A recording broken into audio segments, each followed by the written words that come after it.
Hey, welcome to another episode of LonsTV. I have a bunch I want to talk about today, so I'm going to get right to it. The first thing is I beat Fable III. Huzzah. I rarely beat games, but I always beat the Fable games for some reason. I beat the Assassin's Creed games, and I beat the Fable games. So I beat Fable 3 last night, and I don't know, I found the whole thing sort of underwhelming. I mean, it's short, obviously. All the Fable games, the plot itself is kind of short, and there's all those, like, other missions and little things that I could go unlock and do, and I might do them, but I definitely did them in Fable 2. In Fable 2, I was sort of excited almost to end the main plot, and then get to, like, looking up all the secrets of where to go to unlock everything else. And in Fable 3, like, I don't know, I don't really care. I was also thinking of going back and starting it over and being evil this time, and just playing the whole thing as being really evil, but I just don't find it that compelling. Like, I don't need to revisit the game, whereas in 2, I couldn't wait to, so I feel like this one, on some level, it was just a retread. It was kind of a misfire. It was just underwhelming. I'm not crazy about it as a game.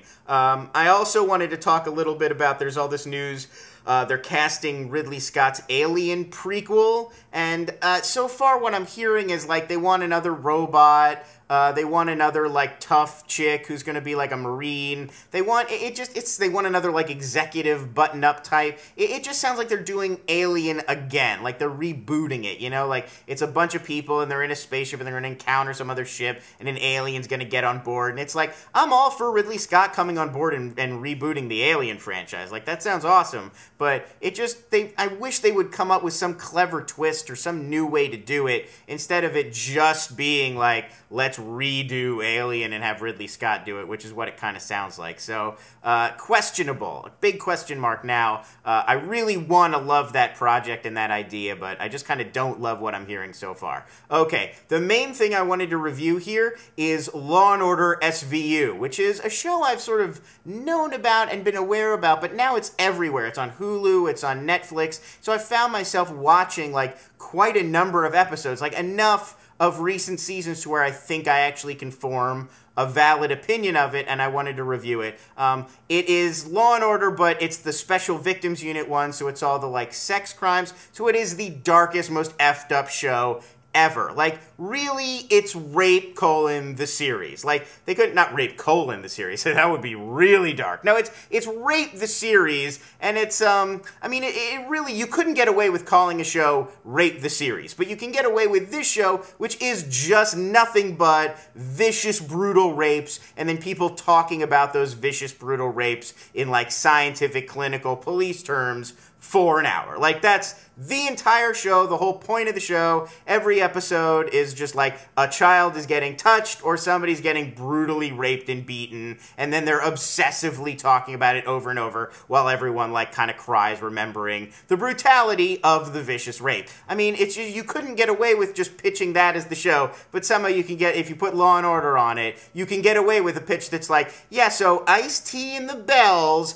describe to you the intricate details of a sex crime in between obvious cloying debates about legalized pot. Like, then you can get away with it if you put Law and Order in the title. The show itself, the plot lines, like most of the actual mysteries that they solve, make no sense at all. I mean, they're always these, like, Poirot-esque whodunits, where somebody's viciously raped and beaten, and then there's, like, 15 people who all had a good motive and opportunity to viciously rape and beat that person, or, like, pay somebody to viciously rape and beat them. Which just doesn't, it seems like in these, you know, in any sort of city setting, in, like, slums, like, there are only certain kinds of murders that happen, and they're pretty obvious. Like, people get killed for sneakers, or 8-balls, or hip-hop contracts, or sneakers filled with 8-balls as part of hip-hop contracts. That's it. Like, it's not that complicated. Those are the kinds of murders that you see. And yet these always evolve into, like, these Agatha Christie, like,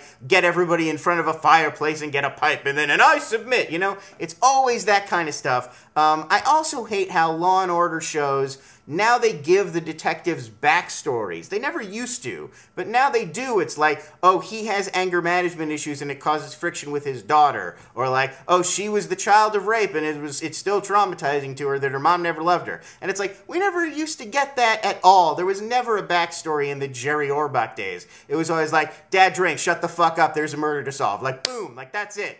no backstory, and now it's like whole episodes are just about the detectives' lives. It just doesn't feel right like for Law and Order. The one highlight of recent SVU, I will say, Jessica Walter is now in it as a lawyer, so it's kind of fun to like sort of pretend Lucille Bluth just is sort of faking being a lawyer and has started actually representing clients. But otherwise, yeah, the show is not very good, and even though it's sort of watchable, I kind of hate myself while I'm watching it. I don't know. I guess that's what they mean by guilty pleasure television. So that's this episode of LonsTV. Thanks everyone for joining. I will see you back here tomorrow. And subscribe. Hey, why not subscribe if you enjoy what I'm doing? I really appreciate it. We'll see you next time.